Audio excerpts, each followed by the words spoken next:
Good morning, everybody. Welcome out to the Dice Tower's Summer Spectacular Kickoff Board Game Breakfast. All those words. I feel like we need explosions behind us of fireworks to really give the effect of the excitement. Mm-hmm. Jazz hands. Or we could just look at Eric's shirt. Hey, everybody. That's true. I'm Chris Yee. I'm Wendy Yee. And I'm Eric Summerer. Good morning. I'm moving today. You're moving? Yeah. I'm just to? dancing. I'm grooving and moving. It's only been like a week since I saw you last. This is great. I agree. Oh. This is great. But we actually hear you this time as well.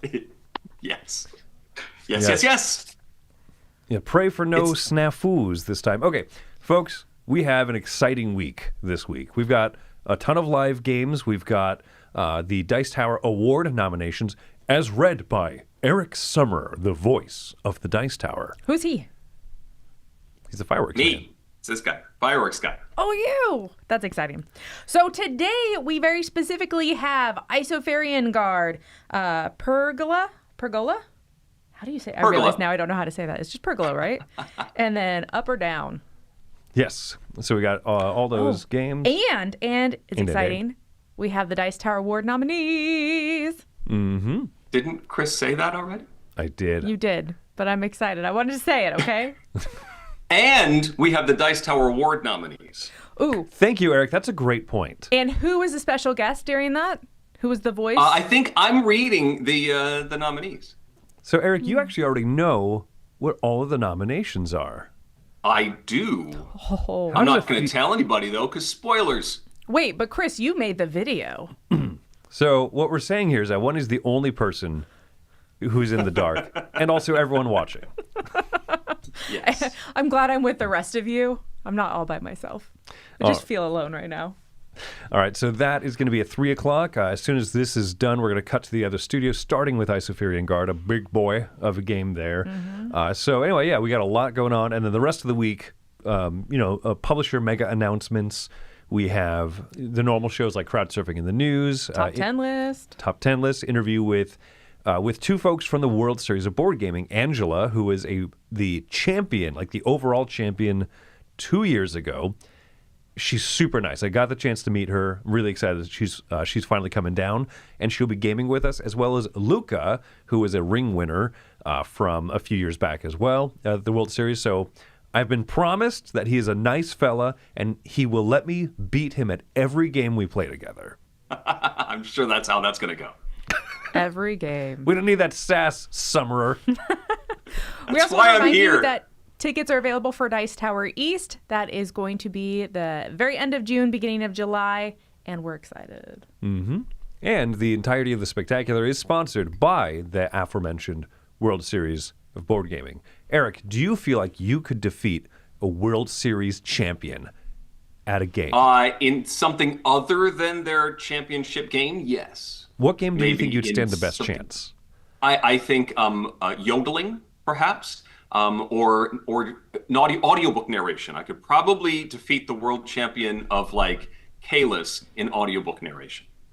That's fair. You know what? That's not a game though, so I don't think it counts. It is a game. Eric barely gets paid for it. We can't go back to the whole game versus activity discussion. That's going to derail everything. I joke. I kid. But speaking of the World Series of Board Game, we're going to hear a quick word from them, jump to some contributors, and then we'll be back with our eye catchers. The World Series of Board Gaming is the premier event for tabletop gaming. Players from all around the world come here to put their skills to the test and take home a coveted $3,000 WSBG championship ring. With our grand champion taking home $25,000 and a free ticket and hotel to WSBG for the rest of their life, yeah, we think it's worth playing for. But that's not all. 2024 introduced the Phoenix tournaments, where players could rise from the ashes to take home cold, hard cash. Players won over $8,000 in that first year just for winning 2 games in a row. It's a walk-up tournament where everyone is invited, and players can have their second chance at glory.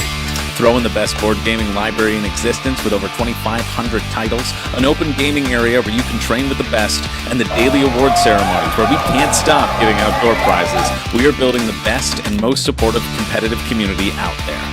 This isn't just a convention. It's the most exciting event in the board gaming industry. So what are you waiting for? Get your tickets at WSBGVegas.com and get in the game.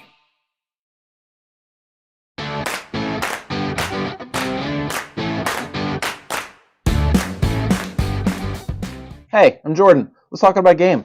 This is Shuffle and Swing and their fabulous factory of marvelous musical gadgets for giants. This is a game by the designer who did Bebop. He's also done Moon Rollers. A lot of really, great games, honestly.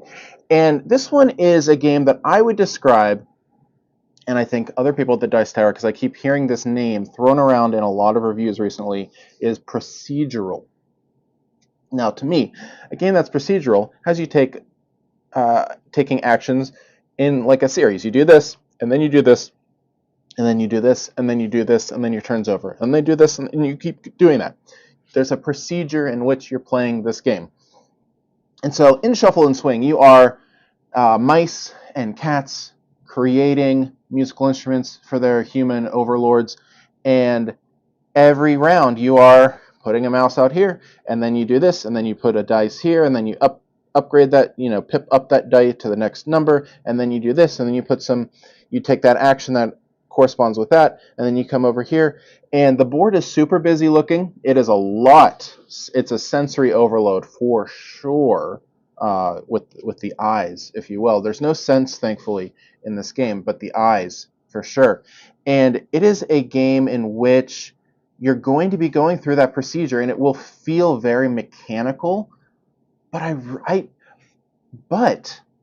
really like how the cogs of this machine under the floorboards of your house, I suppose, are coming together to create this really interesting kind of worker placement game with action upgrading, with some area majority, area control, and these little mini games around the board, with a really unique kind of borrowers kind of vibe. I like it. It's going to sound like maybe I didn't like it, but I really do enjoy this one. Shuffle and Swing and their fabulous factory of marvelous musical gadgets for giants. I'm Jordan. Thanks. This is a segment where we take a look at a board game based on an IP, and I tell you if the IP and the mechanisms match. Today we're looking at Rick and Morty Total Recall. In this game, you're trying to keep all the real people alive and kill all the parasites. When you're playing the game, you have identity cards, twice the number of players that are playing, and you'll have character cards in front of them. Each player will play a card face down and simultaneously reveal them to do the action on the cards in turn order. In this case, I can shoot a blue card and see if he's a parasite or if he is real. Some of the cards will allow you to seed identities in advance, so you have a little bit more knowledge about what you're trying to do. If you kill 4 real people, then you lose the game. If you get to the end of the deck and you have not killed 4 people, you win the deck. Or at any time you can call in the center if you're pretty sure they're real. And if they're all real, you'll win the game. Or in this case, there are parasites there, so we would lose the game. That's a quick overview of how you play Rick and Morty. So this is based off one episode of the series, and I think they do a really good job of driving that home. Everything you're doing is trying to figure out who the alien is and who is not of the NPC characters. So it's not a social deduction. I'm not trying to figure out who everybody else is. It's just these non-playing characters that we're trying to figure out. And I think that really drives into the series of this episode. I also think this is a pretty solid cooperative game. Now, it's not going to replace Pandemic or Horrify necessarily for you, but it's a really fun little game. If you like the universe, this is going to drive it home. So yes, I think that the IP and the mechanisms match to this episode pretty darn close, and you get a little solid cooperative game attached to it also. Great job on this one.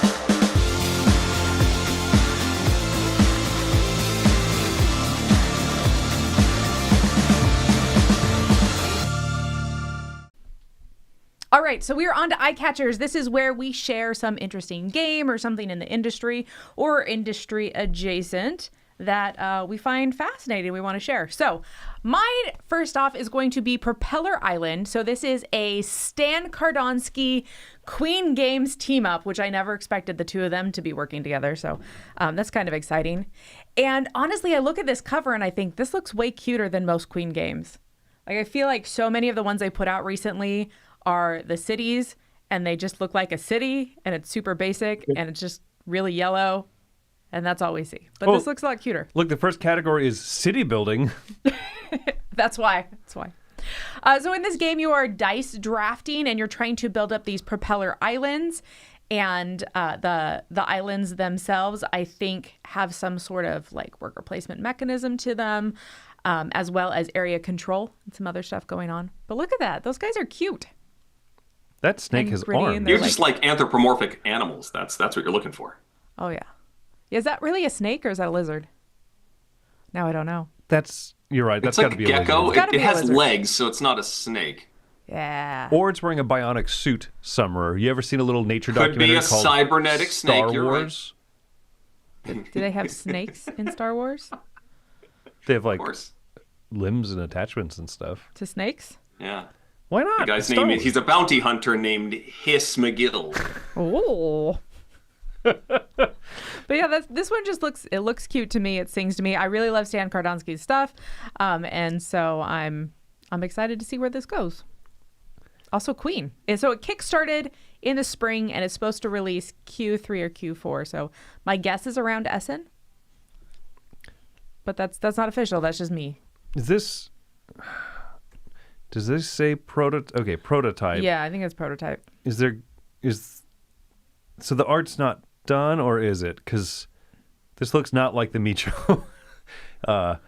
His typical. Oh, was the art by the Micho? It is, yeah. The cover Oh. is at least. Huh. So he's the attributed He's the artist. attributed artist. Yeah, I wonder. All right. I don't know. I was just looking at the cover. I wasn't looking at components, Chris. You asked too much That's all of that me. matters. Yeah. Yeah. Wendy just wants to gaze upon the cover of the game.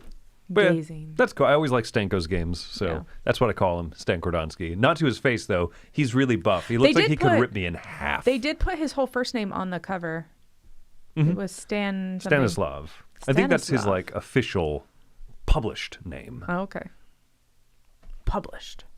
All All right, who's next? my eye catcher. So I just noticed this yesterday. Apparently, it was announced a few months back, and I just missed it. Underwater Cities Data Era. Do you know about this expansion, Eric? I just saw it just a day or two ago, saw the cover, and that's as much as I know. Data Era, to me, sounds like it's when androids take over the whole thing, and it's a Star Trek crossover. I think about Data, le character Data, but I also keep pronouncing it Data Error. Yeah, that's where my brain went initially. Yeah, so That might be their point, yeah. I don't know, but it has the idea that you are over the course of the game also collecting some data disks, a new resource out there, which makes you kind of think of SETI, which was CGE. This is Delicious Games, but that's kind of that little vibe that I get to it, right? And so I really like Underwater Cities, and it's one of those games I don't play enough. But I remember when the last expansion came out, I tried it. I liked almost every module in there. The first expansion had the equivalent of like the Terraforming Mars Prelude cards, which I love. Throw that in any big Euro game, and I'm okay with that. If you want, it gave like extra of the corner island or the corner like megapolises, megatropolises. You could like do an open draft of those and stuff. I liked all the stuff that the expansion added, the first one. So hopeful for number two over here as well. Data If error. you're just finding data disks in the middle of the ocean, aren't they going to be sort of like waterlogged?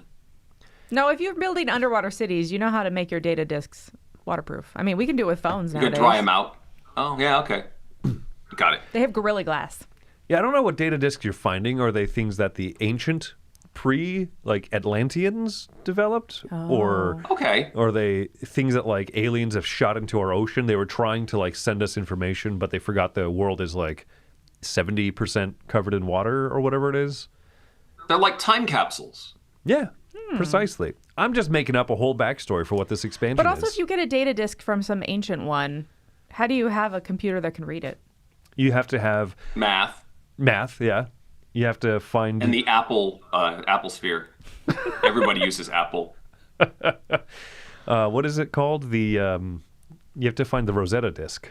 It's Well, there you go. yeah, there you go. the Rosetta USB 14 kilobit memory drive. Wouldn't it be awful if they dropped it in the ocean when like floppy disks were a thing and they're like, let's use the technology that humans have so they can read this. And then it's 40 years later and we don't have floppy drives. We have no way of reading Just a floppy bunch of disks 5 anymore. 1/4-inch floppy disks. Yeah. We have to call someone's grandpa who's like, did you hold on to any of those things? Oh, I think I did. Let me check the garage. It's behind the newspapers from 1972. Eric, save us. Save us. Oh, yes. Well, my eye catcher is we're starting to see a few photos of the Suro Deluxe Edition. This was a kickstart of the family game Suro, the route building game Suro. This is, if you're going to make a deluxe game, this is, wow. That's a wooden box. I think those are all metal tokens for moving the dragons around. In the game, you're making paths and taking your dragon around these paths to try and stay flying as long as possible. Look at those tiles. Those tiles are stone. Are they really? Yeah. Wow. And the mat, like the instruction, is like a bamboo roll. I think the map itself, the grid, is like a quilted fabric. I mean, this looks amazing.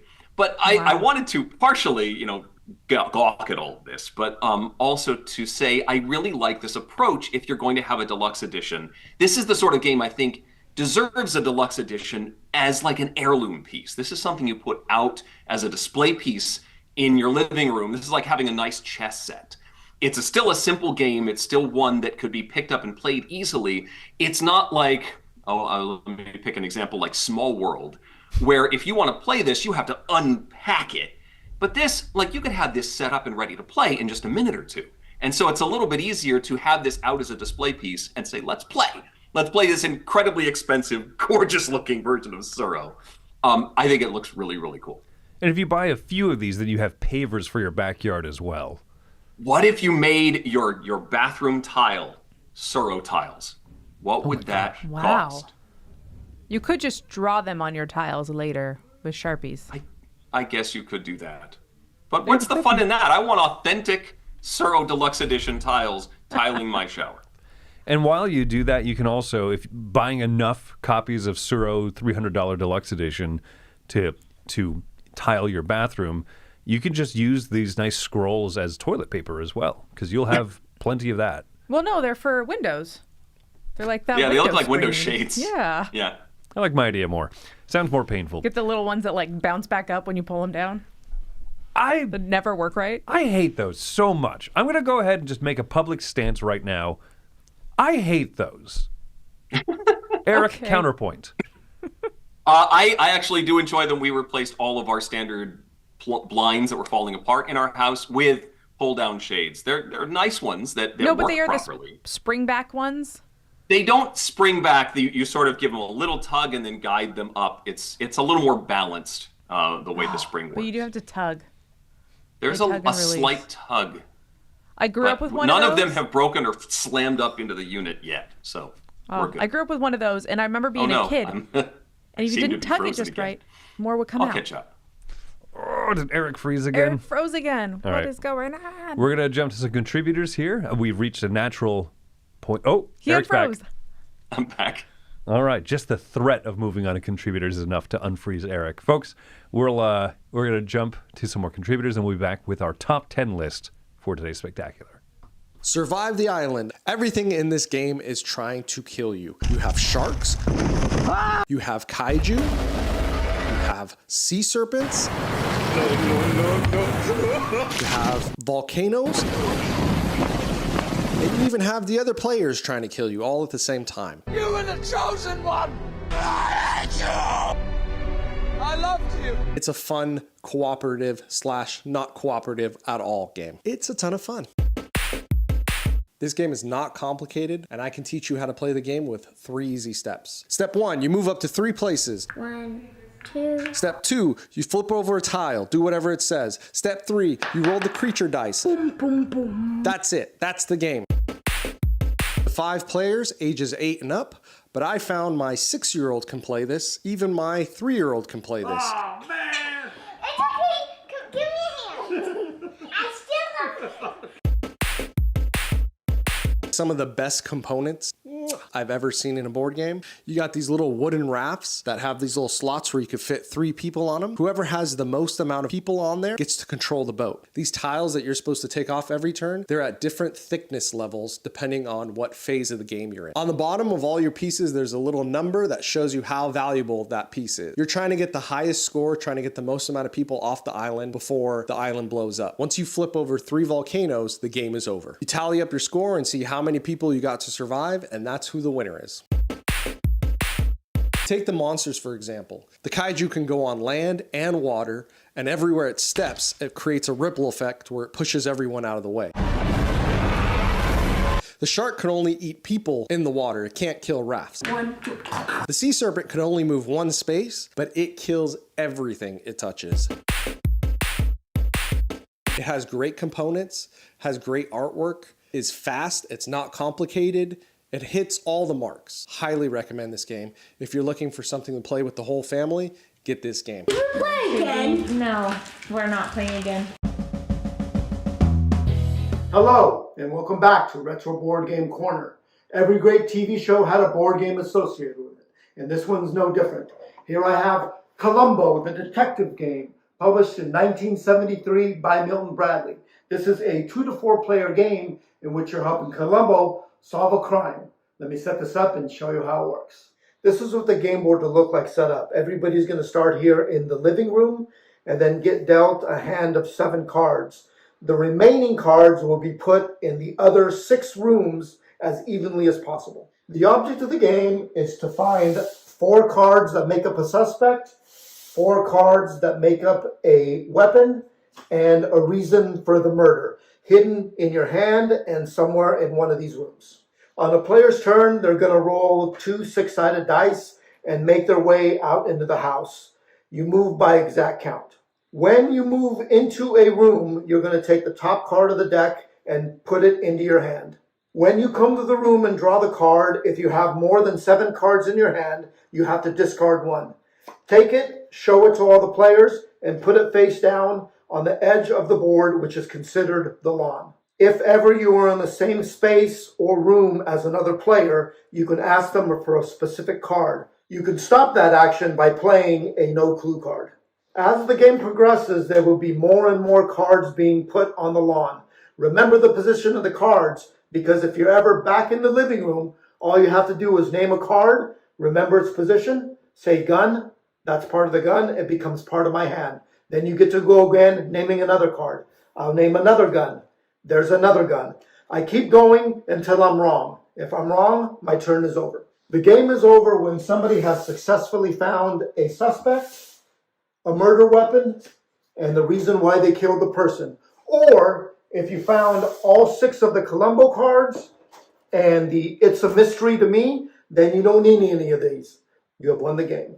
Columbo had 2 pilot episodes air in 1968 and 1971 before it became part of a rotating program on the Mystery Movie, which ran from 1971 to 1978. Columbo lasted 10 seasons.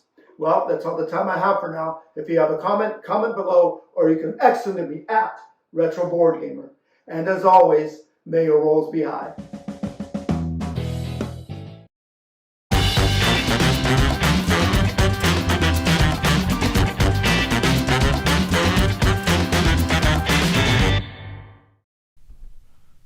What do you know? It's time for our top 10 list where we have picked a topic and we're going to give you 10 things about that topic, except not really, because we're going to give you 9 things about that topic. And you, the chat, can choose the number 1 answer.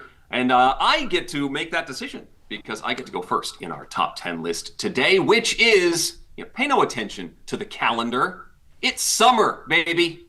Doesn't matter when summer officially starts. It is summer because it's the kickoff of the Summer Spectacular. It's summer because we say so. And here are 10 things that we are looking forward to doing this summer. I'm going to kick things off because road trips are one of the things that I am looking forward to. I am going to go play games in Washington, D.C. One of my favorite game stores in Washington is Labyrinth Games and Puzzles. They're on Pennsylvania Avenue in the District of Columbia. And my son and I are heading down south later this month, and we are going to stop for their weekly game night at Labyrinth. And it's always fun. One, it's cool to just check out cool game stores. I love doing that. And then get to play with some folks that we don't normally get to see. And so we're making a point of stopping. This is our pit stop on the way down south, is to stop in DC and play some games. That's awesome. Did that exist while we were there last year? Yeah, Labyrinth has been around for a long time. We weren't able to make it. We went out for Circle DC, the historical and wargaming convention out there, and it just didn't line up. Didn't line up to be able to go stop by there. But I've always heard that it's a super cool store. It is fun, people. Tell them Eric sent you. Okay, you heard him. Eric sent you. It won't do anything for you, but just let them know. They'll also say who. Or are you a known staple around those parts? I'm an occasional staple. I'm like that one staple you see like in the corner every once in a while. Like, oh yeah, that. But no, not a regular staple. The one on the papers that I pull out and throw away? Yeah, yeah. But whenever we are in DC, we don't get to go very often, but when we are in DC, I think every trip we've made, we've stopped at Labyrinth. It is a must-do when in the city. All right. That's fair. Sounds good. I believe that I'm next. Are you next? Let's see. I don't remember. Let's see. Yes, number 9, Blockbusters. There's nothing quite as nice as spending one of those summer nights, going down to Blockbuster and getting 2 movies for 2 nights for $2.99. If you use the Dice Tower referral code below, you get 50 cents off a pack of Cinnamon Bears. This is not what I meant by Blockbusters. I meant summer blockbusters, going to the theatre and spending buku bucks and being jealous of other people's popcorn because you refuse to spend $13.99 on a bucket of popcorn, and then you do it anyway. Okay, I went to the movies here. It was $18.50 for an adult ticket, a single ticket. Whoa! Nearly $20. I was shocked. The popcorn was still $13, so like the popcorn was cheaper than the ticket this time. Oof. And it wasn't fancy seats. They were just normal seats, no recliners. They did like rock a little bit so you could rock yourself to sleep. Good. Like a little baby. Okay. $18 nap that you're paying for. No, I mean, the summer season stereotypically, the big blockbuster tentpole movies. And yeah, I like them.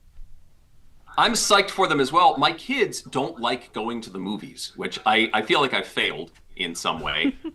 They'd rather wait like 2 weeks until they're on streaming. But I love going to the theater and getting the popcorn and all that stuff. So I guess I'll be going alone. Maybe I can coax them to come to Superman or something. I mean, more popcorn for you. True. But also more of those giant sodas that then you have to pee in the middle of the movie. Because they're huge. That's why you get a second cup. All right, on Chris, to you're full my of great number 8. ideas this time. What is my number 8? Oh, my number 8 is this gardening? This is gardening. Okay, so Florida gardening is something I'm excited about. We lived in a townhouse before, so I could grow a tomato, basically, out of a tote.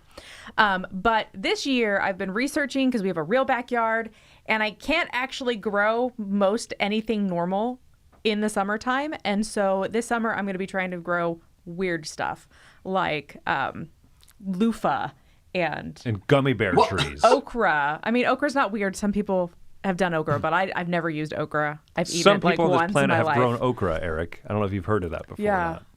Cranberry I've heard of it. hibiscus roselles apparently taste like cranberries, and you can use them like cranberries, make jam and stuff with them. Anyways, all the stuff that Chris is now confused about because he's going to be forced to eat cranberry hibiscus. Wait, they make other things taste Okay. like cranberry on purpose? Like Yes. And sweet potatoes. Sweet potatoes apparently grow really well out here. the cranberries that taste like sweet potatoes? What are you doing to me? Actually, there's sweet potatoes that taste like regular potatoes if you get the white ones. With just a hint I'm of so sweet. confused. So anyways, I'm excited about summer gardening because weird stuff grows out here. Wendy's not going to grow a single normal thing. Here's a tomato that tastes like a couch. Fine. Well, the tomatoes out here are actually half tomato and half something else. They're not technically tomatoes. Are they tobacco? Half tomato, half tobacco? Yes. Disgusting and addictive. No. That's a Simpsons reference. Anywho, that's mine. Excellent. Florida gardening, number 8. Moving on to number 7, which is continuing our road trip south. We are going to land in Greensboro, North Carolina for the World Ninja League Finals. My son has been competing in Ninja for over a decade now, and he's made it to the nationals, and he's going. It's the world final, so there's teams from like France that show up. They've got all these cool team uniforms. Australia is there. Lots of other smaller groups coming over, and of course all over the U.S. and Canada. And they're going to compete, much like you'd see on American Ninja Warrior, which actually premieres tonight, by the way, on the TV. But there's 3 stages, and if you do well enough in stage 1, you get to move on to stage 2. Same deal with stage 2 to stage 3. It's over multiple days. We're going to be cheering on teammates from our local area and friends that he's made over the course of these many years. It's always a blast and a highlight of my year, and I'm delighted to get to do it again down in Greensboro. That's the WNL Finals. That picture reminds me of the new getup that's in the new studio with all the cameras and the metal grates and stuff. Have you put pictures of that online yet? No, people haven't seen it. Oh. People haven't seen it. Well, I put in the Patreon Discord, the Patreon channel of the Discord, I put up a little like in progress photo. But okay, so if you are a patron to the Dice Tower, then you will understand this reference. We built a really nice grid rig. So yeah, the Live Play Studio is well upgraded, and we're very antsy Super to get excited. over there here soon. Number 6 for me, Eric, that sounds really cool, and congratulations on your kiddo for making it. Something that's more up to my speed is just safely climbing up several flights of stairs and then going down a water slide. Nice. I love water parks. I think since I was a kid, I had a season pass one year, or maybe like a few years, to Wet n Wild water park out in Vegas. The old one? The good one. Back when Wet n Wild stood for something. That's right. When it was right off the strip. And then I got turned into a parking lot. Oh, so It was sad. so sad. It was the tragedy of our childhood. It really was. It'd be like if they tore down Disneyland and were like, here's, I don't know, like a small airport for crop dusting planes. You couldn't even do something like snazzier with it. Parking lot. Anyway, I've always loved water parks. I think they're my favorite theme park out of everything, right? Roller coasters, fun. Zoo or like the very like nature-y kind of focused ones, that's great and everything, aquariums, but like water parks is just my jam. We have a really good one, a few hour drive that we have season passes to for the family. And We've not been this year yet because of moving. Yeah, we've been kind of busy. Ironically, I think we live closer to it now than we did before. It was like a weird mid-distant point. Yeah, I think we were 2.5 before, and now we're 2 hours away. Yeah. So, anyway, water parks. I'm excited to get back there. That's fair. Splash Zone. All right, is it me? It's me. Okay, the next thing that I'm excited about for the summertime, and this is very much me specific, but this is my travel convention season. So because school's out, it's easier to find someone for my daughter to hang out with. It also doesn't mess up her like general life structure. So I get to travel to conventions over the summer, and that's exciting because the rest of the crew travels most of the year. I feel like every couple months you guys are traveling. Someone's traveling somewhere almost every single month of the year. And so summer, I get to go to Gen Con, and that's exciting. Dice Tower East and kind of the tail end of it, like the retreat. And yeah. It's all just kind of around that time. And then sometimes, not this year, but sometimes we'll go visit family as well. So it's just like my big travel season is during the summer. Awesome. I'm excited for that travel as well. Folks, don't forget to post what you're looking forward to in summer in the chat. I get to pick the number 1. But first, my number 4, which is not, well, it's a different kind of road trip. It's not a road trip. It's a train trip. We are going to Europe later this summer. And we're going to visit Paris and Amsterdam. And in between the two, the thing that my son is looking forward to the most, why did I not see you picking this as the image for this? We're going to ride trains in Europe. We're going to transport. We asked my son, what, if you could design a vacation, what do you want to do? He said, I want to ride the trains. I want to ride the high-speed rail in Europe. And so we're going to get a high-speed train from Paris to Amsterdam. We're also visiting an amusement park, a very famous one in the Netherlands called Efteling, which my wife went to as a kid when she lived in Germany. But we're going to go and ride those roller coasters and all those wacky Dutch rides. I am very excited about that on the way to Amsterdam. Those and it's going to be a blast. clogs everywhere. Oh, I can't wait. I mean, the Dutch ride technology. I've never experienced it, so let's do that. But yeah, the high-speed rail is something that we're really looking forward to doing as well. So yeah, ride trains in Europe. That's a way to do it. Chris, your mom is really into trains too. Every time she goes on vacation, she rides a train. That's what she wants to do is travel to. She's not. I don't know if she's ever ridden like a high-speed rail, but they've gone up like interesting like mountain paths and whatnot that you ride these like 150-year-old trains and stuff. Like one of the trains was like pulled up at the steepest parts of the mountain. Yeah, like it had chains on it to get up. Yeah. Anyways, yeah, it was cool. Oh, you're getting some love in the chat there, Eric, for F-Tilling. Nice. F-Tilling shout out there. So while Eric is gallivanting around the nation's capital and fancy parts of Europe, my number 3 is hot dogs. Eric, have you ever spiralized a hot dog? So I've attempted. I have not done a full spiral cut, but I have slashed in like on 2 sides of the hot dog to sort of get this effect. They do not look like that when I'm done. So I need to up my game is what you're telling me. So Chris, what is the secret? So you get a wooden skewer or like a metal, what do we use? We have those metal, I think, rods that you can use for like cooking a hot dog over a campfire.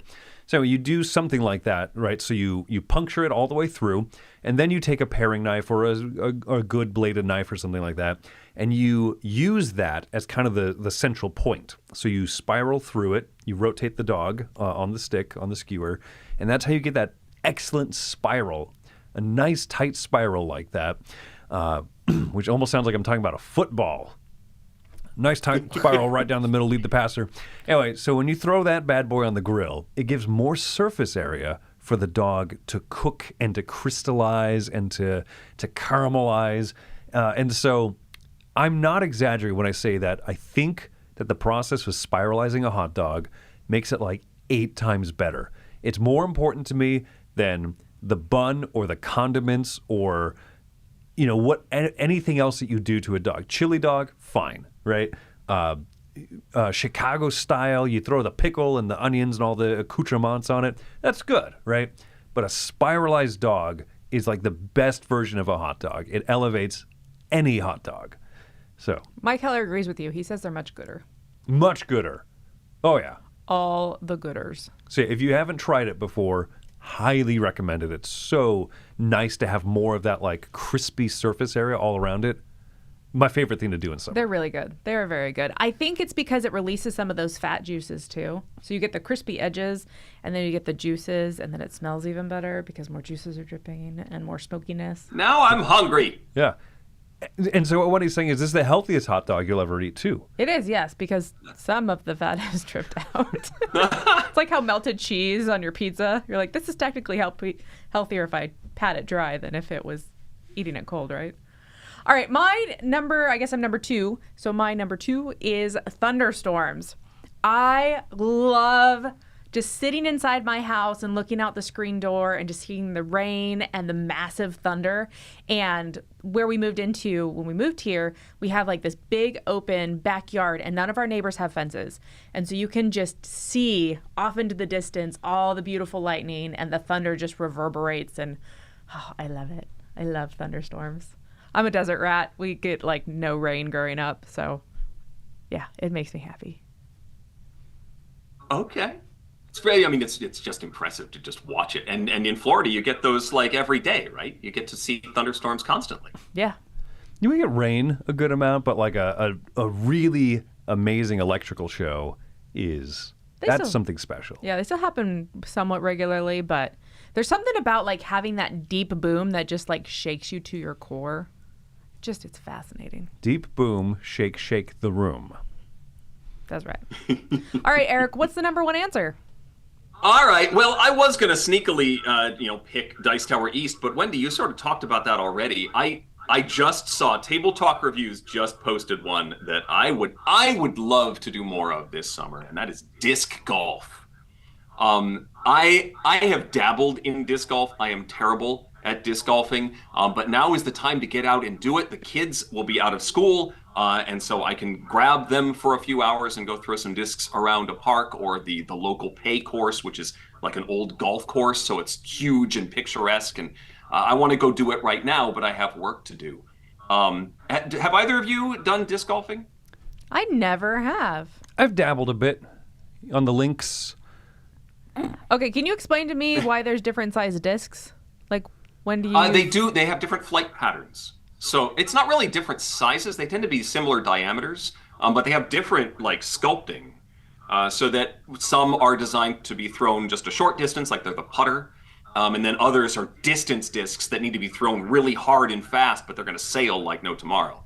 And there's all sorts of ratings for how they behave in the air and how they swerve. You can get some that turn more quickly and turn or fly straighter, and then spend lots of money on all of those different discs so that you try and make the disc do what you want it to. But you have to throw it straight to begin with, and that's where I have trouble.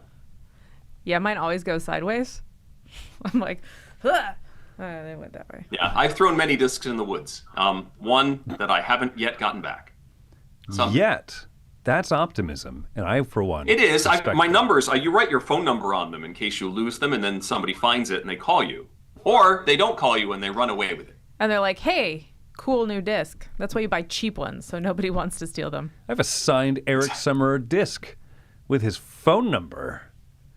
Yeah, exactly. Then they they're Stonemeyer Games, Jamie Stegmeyer is a fan of disc golf, and so they actually have a line of Stonemeyer themed disc golf discs. So you can get a wingspan disc, you can get a scythe disc, and they're available on their website. I picked up a few at Dice Tower East a couple of years ago. They had them for sale. Oh, at the Meeple Source booth? Yeah, they had a whole lineup of them, and so I picked out a couple that I wanted, and that was one of the ones I think I lost, actually, one of the Stonemeyer discs. I had to buy a replacement. Is the wingspan disc the one that goes far? It is one. I think it's a fairway driver. So yeah, it's a farther flying disc. It's a fairway flyer driver. Mm-hmm. I don't know what you said. Fair weather flyer. That's what Eric called it. That's right. He doesn't know nothing about disc golf. Don't trust him. It's the birdie. That's a thing in golf, right?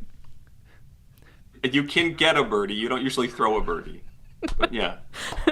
2 throws and 1 bird in a bush. Have you Something seen like that. Have you seen the Saturday Night Live Nate Bargatze golfing skit, Eric? I don't think I have. Oh, it's so good. He's a professional golfer in the skit. He goes up and, he has this like perfect drive, right off the tee. It's looking gorgeous, and then it like kills a bald eagle in midair. And he's like, "Oh no!" And then everything just keeps getting worse. It's absolutely worth watching. It's super good, and that is the closest thing that I feel like I have to contribute to a conversation about golf. Okay. Excellent. Cool. Now, disc golf is fun. I need to do it a little bit more, and we got an invite in the live chat, actually, to a local disc golf course, so we might take you up on that. But not during this summer, because summer here is terrible for disc golf, I assume. Bugs. That's fair. Humidity. Thunderstorms. Maybe if you hit it, you have to wipe off the disc. It's got like bugs all over it when you're done. Yeah, probably. Like a road trip. Yeah, take it to a gas station. All right. Thanks for joining us today. This was Board Game Breakfast. Remember to stick around. In about 15 minutes, we are going to have our very first game of Isofarian Guard. Joey and Tom are going to battle it out. Yep. So if you're interested in that, make sure to go to the next stream. We have stuff all week, and then come back at 3 o'clock to hear more of the sultry voice of one Eric Summer for the Dice Tower Awards as well. All right. I'm glad you mentioned that, Chris. It's good that we talked about that. Wait. What's happening at 3? I already forgot. Eric, why don't you remind the kind people? Oh, the Dice Tower Award nominations. Oh, that's what it was. I did the narration. Yeah. That's later today. Why am I just hearing about this now? I don't understand. I don't know. Maybe we should write these down. Communication. Not like we have a schedule or anything. All right, folks. Well, thanks for coming to Board Game Breakfast. I'm Chris Yee. I'm Wendy Yee. And I'm Eric Summerer. Have a great spectacular.